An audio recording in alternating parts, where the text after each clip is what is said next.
sudah memasuki usia tua itu di atas 50 tahun ke atas. Sementara petani-petani mudanya sekalipun ada peningkatan animo gitu ya terhadap sektor pertanian, itu bukan di budidayanya, tapi di sisi memang bisnisnya dia bukan di lahan sawahnya. Banyaknya juga tidak komoditas tidak komoditas pangan, tapi banyaknya horti, buah-buahan. Ya kan trennya itu adalah menanam ya, hidroponik, sayuran gitu ya, atau juga melon gitu ya, komoditas-komoditas yang memiliki nilai jual tinggi.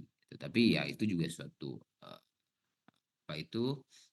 pergerakan yang luar biasa jika melihat dari sisi tadi masuknya termasuk aging agriculture seperti itu. Nah, kemudian hasil pertanian juga memberikan kontribusi terhadap stabilitas ekonomi yang lebih baik akibat dampak dari kerusakan tanaman dalam ruang dan waktu. Makanya kan ada klaim itu ya. Klaimnya itu 6 sampai 7 juta per hektar akibat kegagalan panen. Itu kan lumayan lah dalam 3 bulan itu kan bisa bisa tergantikan seperti itu. Tapi ada kewajiban yang harus bayar kurang lebih ya 40.000 37.000 lah kalau nggak salah ya. Kalau kalau dan diklaimnya itu kalau dibayar eh, apa preminya, kalau enggak mah ya nggak bisa sebetulnya ya, nggak bisa.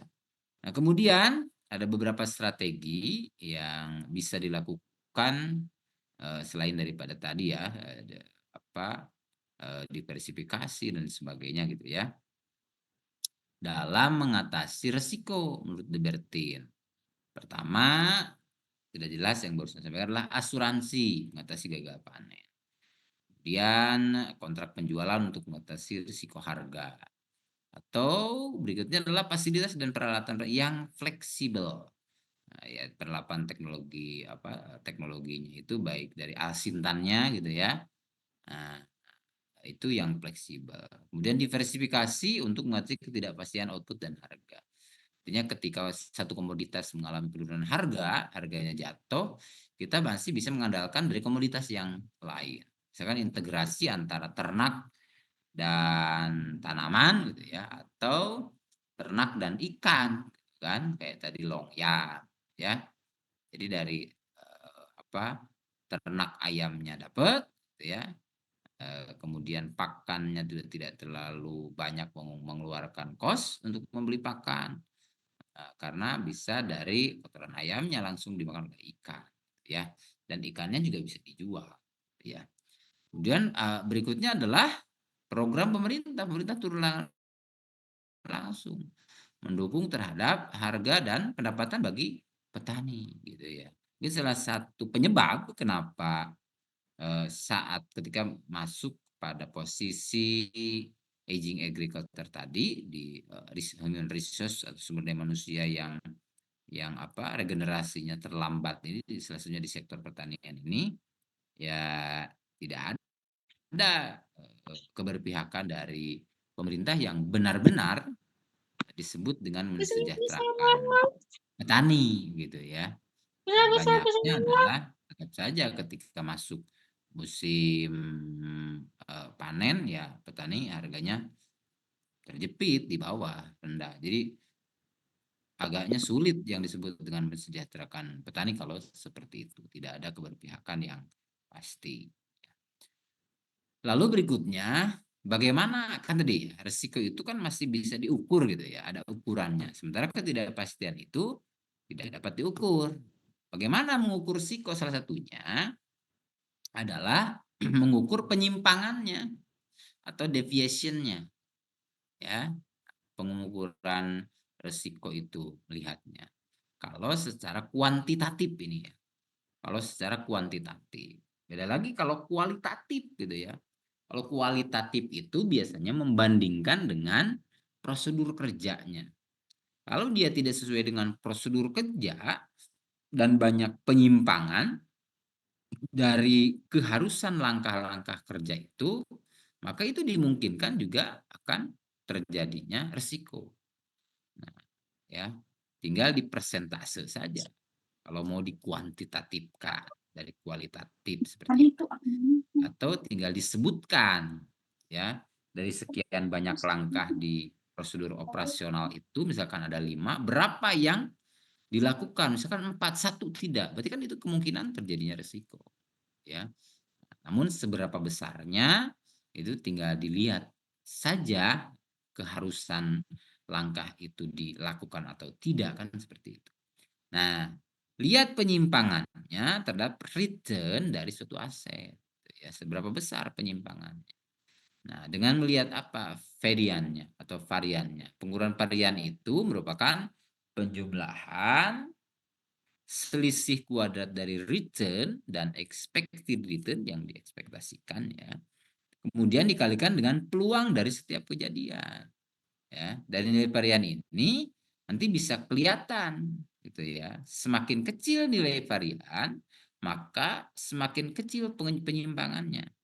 Jika semakin kecil nilai varian dan semakin kecil penyimpangannya, maka itu bisa diidentifikasikan atau teridentifikasi resikonya kecil dalam melakukan kegiatan usaha.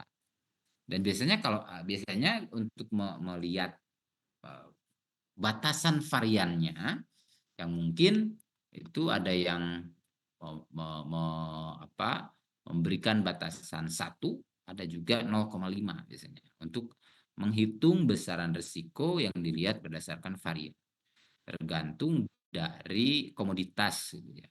Kalau misalkan komoditas pangan yang sangat dibutuhkan, dimungkinkan ya kita gunakan yang 0,5, gitu ya. Nah, kalau terbesar penyimpangannya karena keuntungan juga kecil karena komoditasnya atau volumenya harus besar-besar gitu ya di komoditas pertanian ini, maka gunakan standarnya yang lebih presisi mendekati ke kemungkinan peluang terjadinya risiko itu seberapa besar.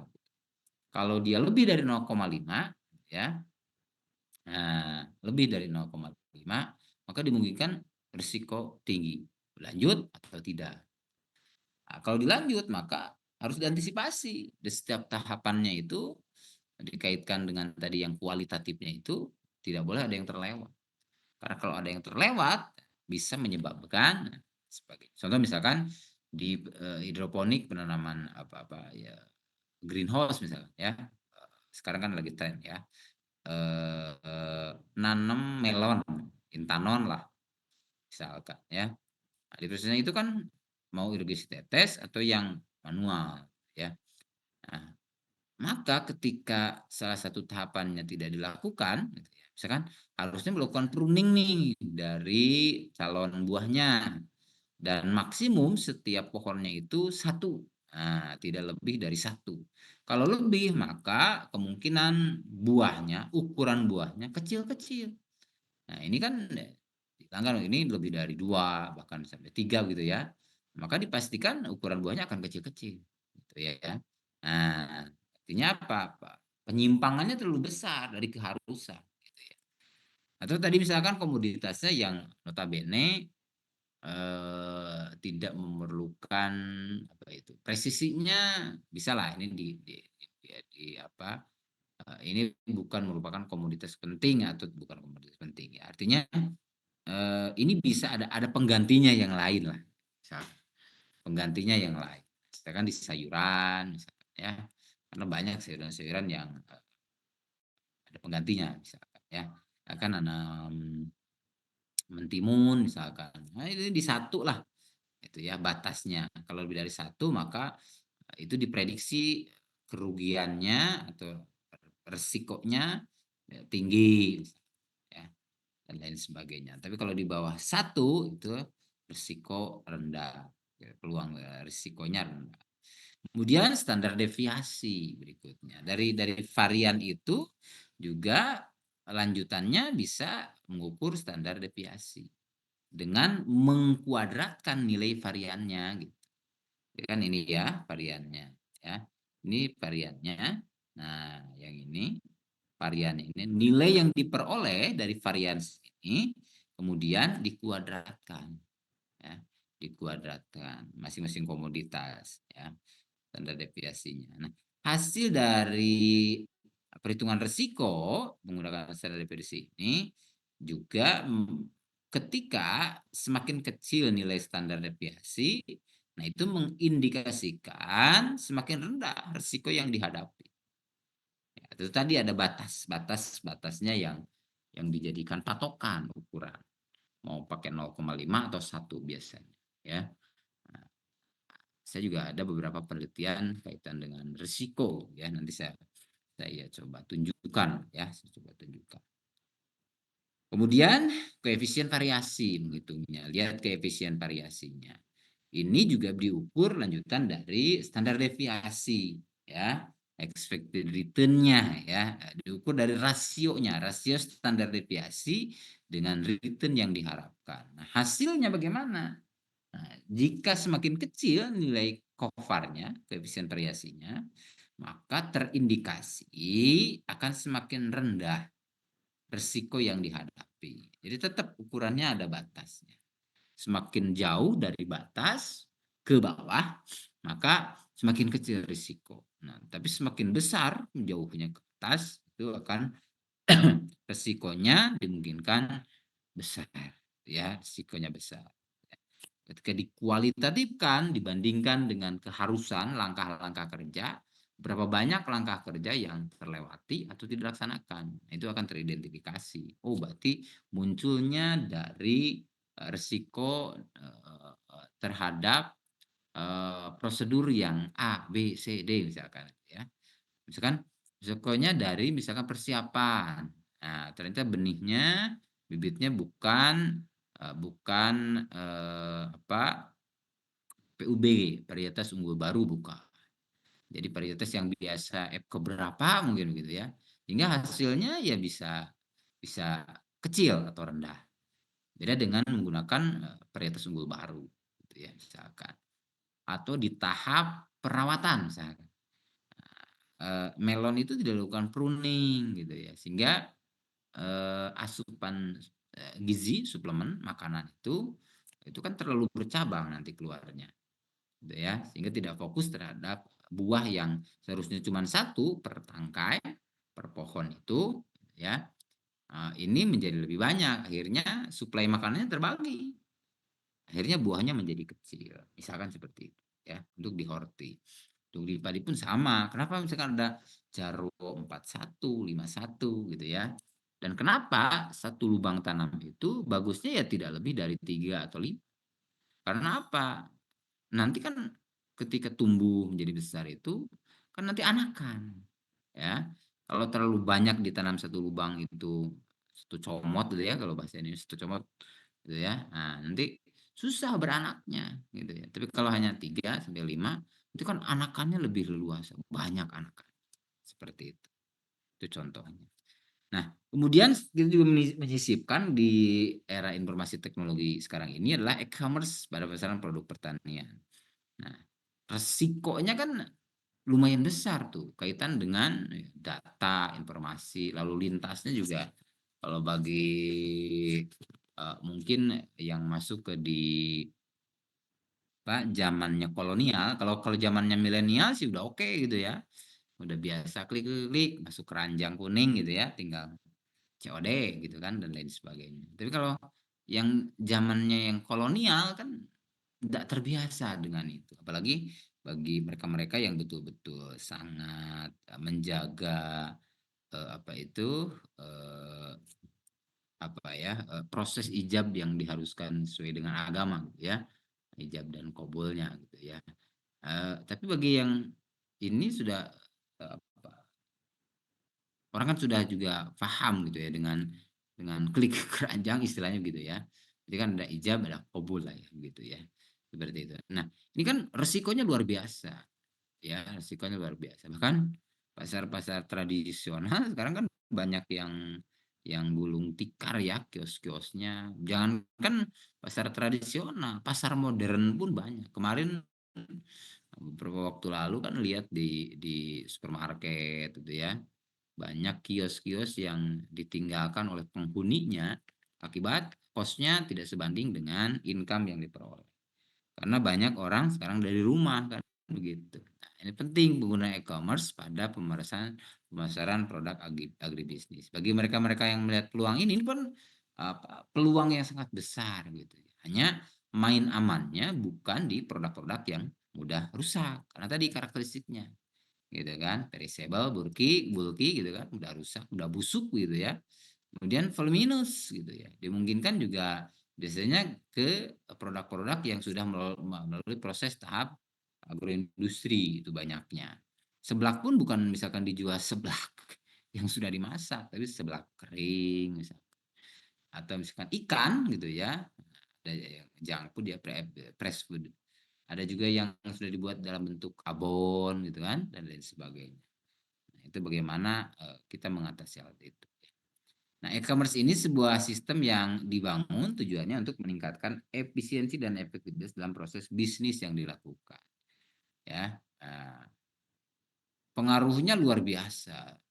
Promosi, komunikasi, informasi, ya intinya adalah networking.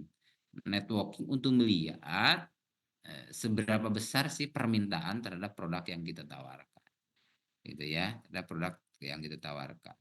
Kalau mau secara bertahap melalui proses survei dulu, survei kita punya produk, bagaimana kalau kita bagaimana apakah menyukai produk A misalkan ya. Kalau saya menyediakan harga berapa gitu ya. Itu kan disesuaikan dengan apa, biaya atau kemampuan finansial dari konsumen gitu ya. Sasarannya juga harus jelas. Mau ke yang milenial atau yang semua kalangan. Ya, kan macam-macam kan sekarang ya. Enggak kadang-kadang kan enggak semua kalangan ya suka bisa. Kemudian pembuatan e-commerce, menurut Sultan itu adanya e-commerce ini memungkinkan menjual produk secara langsung pada perusahaan atau bahkan konsumen akhir.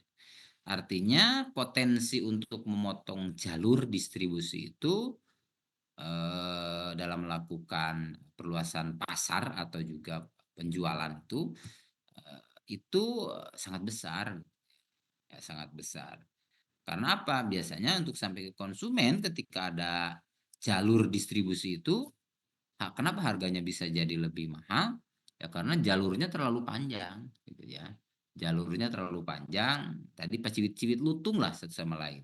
Rp1, Rp2 kan lumayan kalau barangnya banyak. Hingga berpengaruh terhadap harga produk pada akhirnya. Nah, dengan adanya e-commerce bisa langsung dari produsen ke konsumen atau bahkan hanya affiliate pun kan gitu dapat gitu ya. Nah, sekarang itu yang mampu memanfaatkan peluang dan kesempatan ya, peluang dan kesempatan. Itu barangkali e-commerce ya terakhir dengan risiko dan ketidakpastian. Nah, di e-commerce juga kan risikonya luar biasa. Apalagi ada yang sekarang itu istilahnya kan diretur ya, dikembalikan karena nggak sesuai gitu ya, ukuran, bentuk, jenis, warna gitu ya. Karena juga barangnya itu rusak di perjalanan, makanya dikembalikan.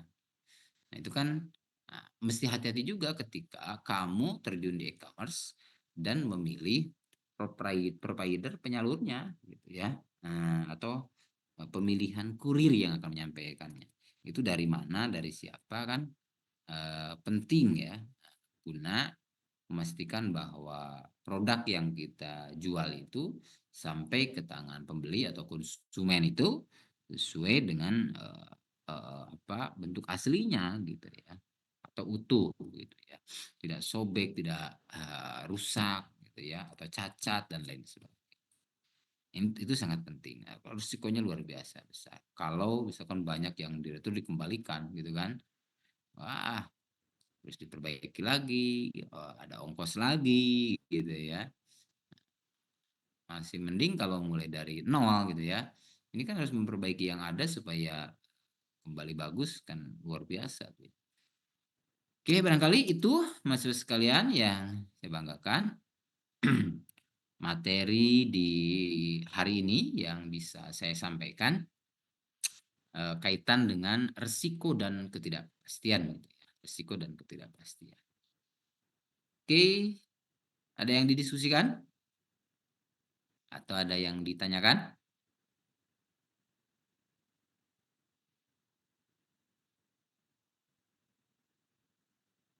Silakan.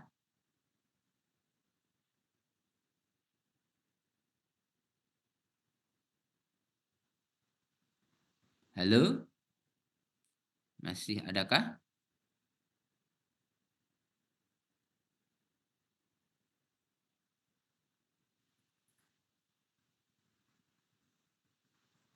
Tidak ada? Ada yang diskusikan, Bu? Cukup mungkin, Pak. Oke. Yang lainnya, monggo.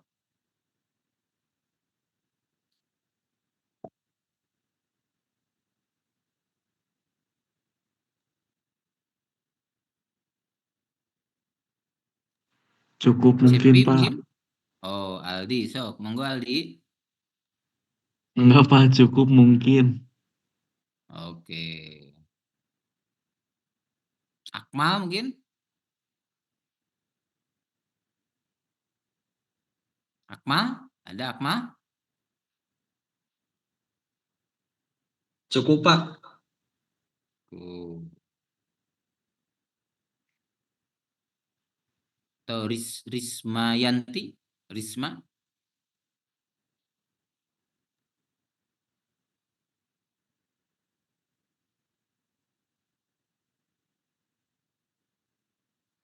Atau gini, saya tanya nih. Jika kamu jadi seorang pengusaha itu, misalkan ya, jadi seorang pengusaha, begitu produk pertanian atau produk-produk yang lain ya, kira-kira dari tipe-tipe individu atau perusahaan perorangan yang berkaitan dengan risiko itu akan pilih yang mana?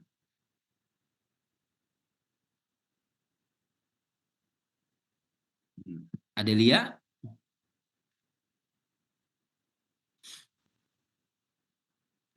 Iya, gimana Pak? Nah, kalau misalkan kamu jadi pengusaha, perusahaan ya, Iya. nah, berdasarkan tipe-tipe individu ya, kaitan dengan risiko itu, kira-kira kamu mau jadi yang mana dari ketiga tipe itu?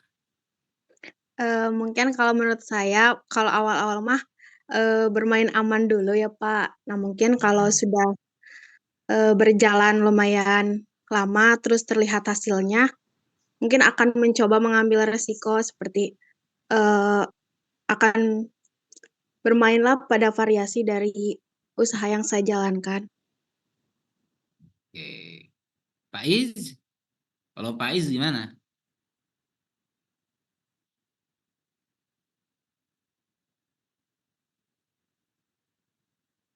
Iz? Tidak ada Pak Iz.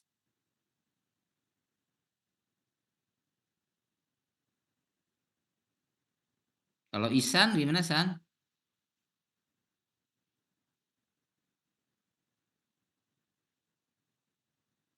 Isan juga nggak ada. Hamdi? Kalau Hamdi di posisi seperti itu akan seperti Iya, apa Pak. Hamdi?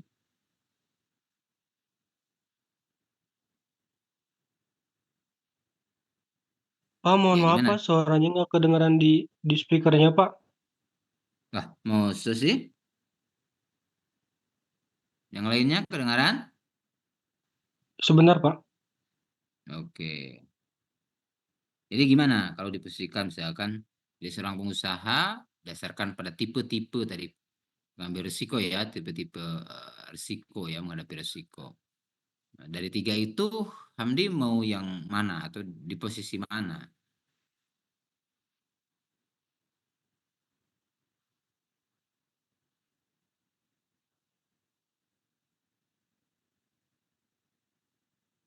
Dari 3 tipe itu, Pak. Mm-mm.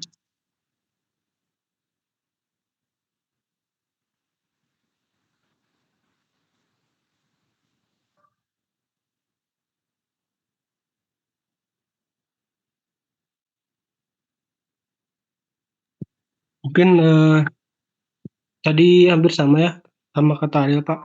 Jadi kita tuh main aman dulu sebelum terjun ke yang lebih besar, Pak. Untuk Oke, menurunkan resiko. oke. Jadi cari aman dulu aja gitu ya. Nah, sehingga Dimungkinkan kalau banyaknya cari aman nanti ya keuntungannya juga cilik-cilik gitu ya.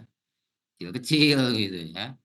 Orang dengan banyak risiko, mengambil risiko besar ya keuntungannya juga satu kali beruntung ya atau sekali kali dapat bisa berlipat-lipat gitu ya.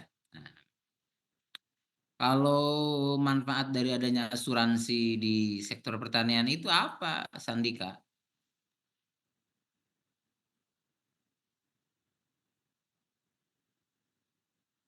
Halo? Bentar. Ya, Buat ini mungkin Pak buat melindungi petani dari kerugian. melindungi petani dari kerugian. Selain itu, eh, Meningkatkan posisi tawar petani terhadap kredit pertanian mungkin Pak. oke.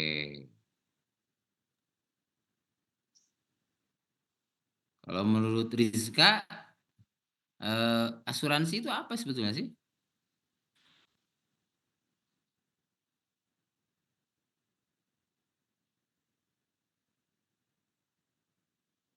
Halo? Gimana? Ya, ya, asuransi sendiri itu apa sebetulnya?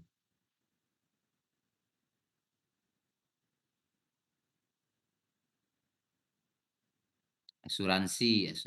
Apa itu asuransi dan apa manfaatnya bagi sektor pertanian ketika ada asuransi?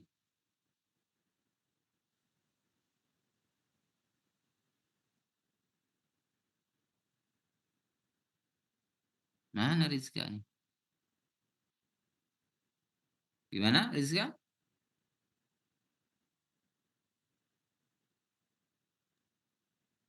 Mungkin melindungi petani dari kerugian finansial atau bisa meningkatkan akses untuk kredit petani. Kalau asuransi sendiri apa sih?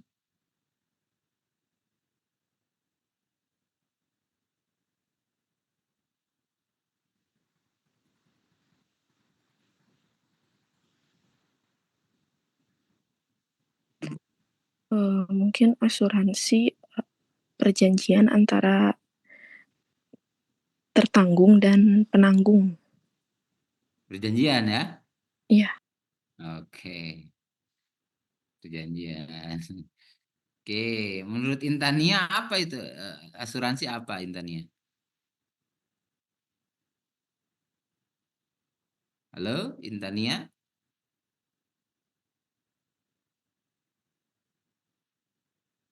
Intania enggak ada. Ahmad Farhan, asuransi itu apa sih?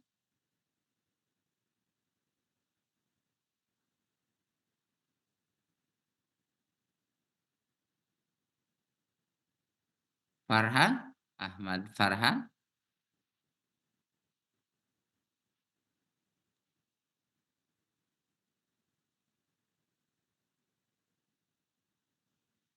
Enggak ada Ahmad Farhan. Oke.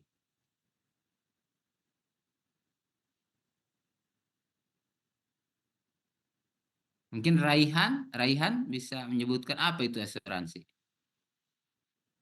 Raihan Setiawan.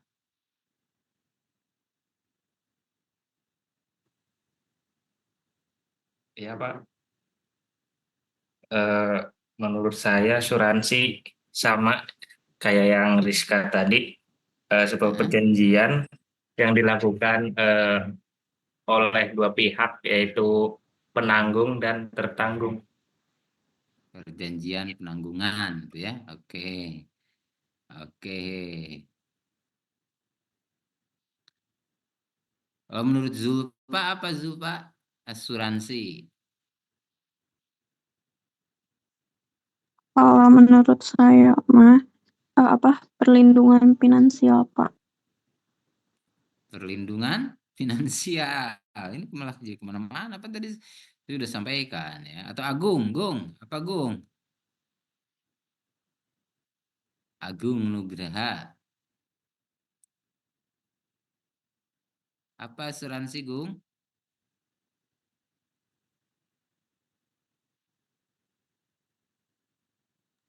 Mungkin seperti biaya kompensasi, Pak. Biaya kompensasi. Sasi. Atas apa biaya kompensasi untuk apa? Atas kerugian atau resiko, Pak. Oke, atas kerugian atau resiko. Kalau menurut Sheila Rahma, apa asuransi Sheila?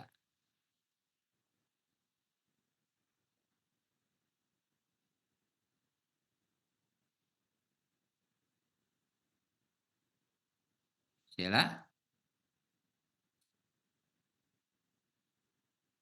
Ada Sheila? Tidak ada.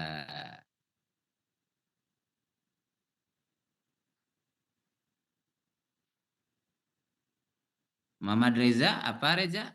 Asuransi itu apa?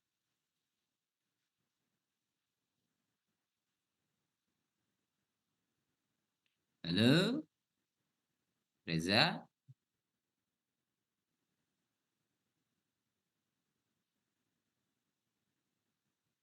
Nggak ada.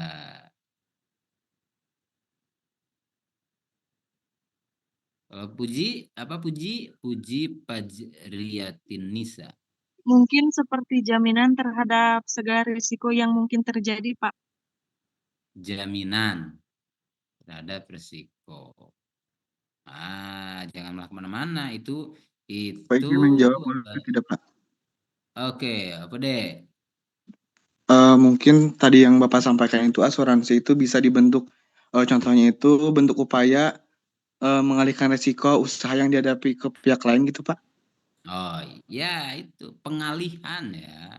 Jadi pengalihan resiko yang terjadi kepada pihak lain. Hanya dari kita selaku yang awalnya penanggung resiko ya dialihkan ke yang lain, ada kewajiban untuk membayar tanggungan itu, disebutnya premi itu ya.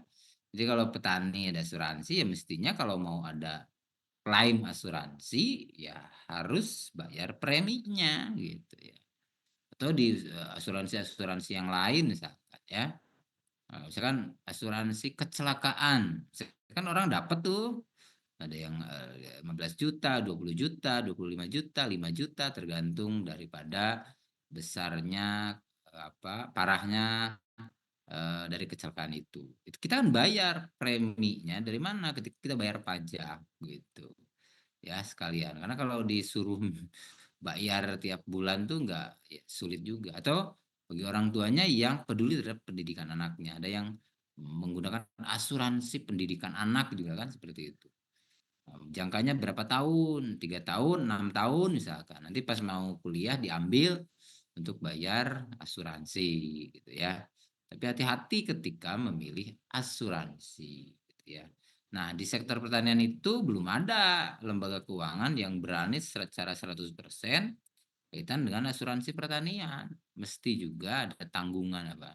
Mesti juga ada yang disebut jaminan.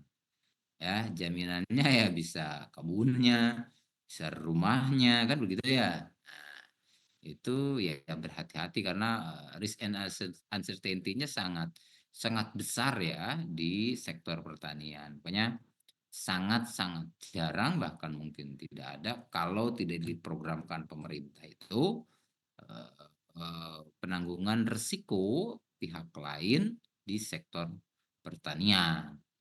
Ditambah tadi lahannya itu sempit-sempit. Nah, itu sesuai dengan karakteristik petani kita. Makanya disebut petani gurem ya, konvensional, hanya sempit-sempit gitu ya. Nah, kalau belajar kaitan dengan mungkin nanti di pembangunan ada istilah involusi gitu ya. Involusi pertanian, mandek gitu ya. Itu istilah yang digunakan Clifford Gate untuk pertanian di Jawa tahun 50-60-an gitu ya, 50-60-an. Ya, karena apa ya tanpa teknologi gitu ya. Kemudian sempit-sempit berbagi gitu ya. Kalau punya warisan 1 hektar misalkan, anaknya 4 ya otomatis dibagi 4 kan. Masih mending dari yang 4 itu semuanya kalau mau ngurus. Nah, kalau dijual ke yang lain otomatis kan yang 250 itu ya dari yang 1000 meter itu, terus 50 meternya itu nanti bisa beralih fungsi. Nah, itu yang menjadikan kenapa kita itu ya gurem dan ya masih konvensional. Ditambah lahannya juga tidak semua di dalam hamparan yang rata gitu ya, sehingga teknologi itu terutama di Alsintannya itu agak kesulitan, kecuali yang memang dibangun khusus untuk real estate pertanian. Contohnya di Kalimantan sampai sekarang kan belum jadi karena memang lahannya bekas lahan rawa, mesti ada perlakuan secara khusus dulu. Tuh, dari papa dari itu. Kayak tuh, dah. Oke, Yang di ya. mana? Ada apa, Repa? Gimana? Oke, gimana Repa? Halo? Iya, Repa gimana Repa? Bocor kayaknya. Oke, ada lagi yang diskusikan? Cukup? Kalau cukup, kita akhiri saja pertemuan kali ini. Terima kasih, Mas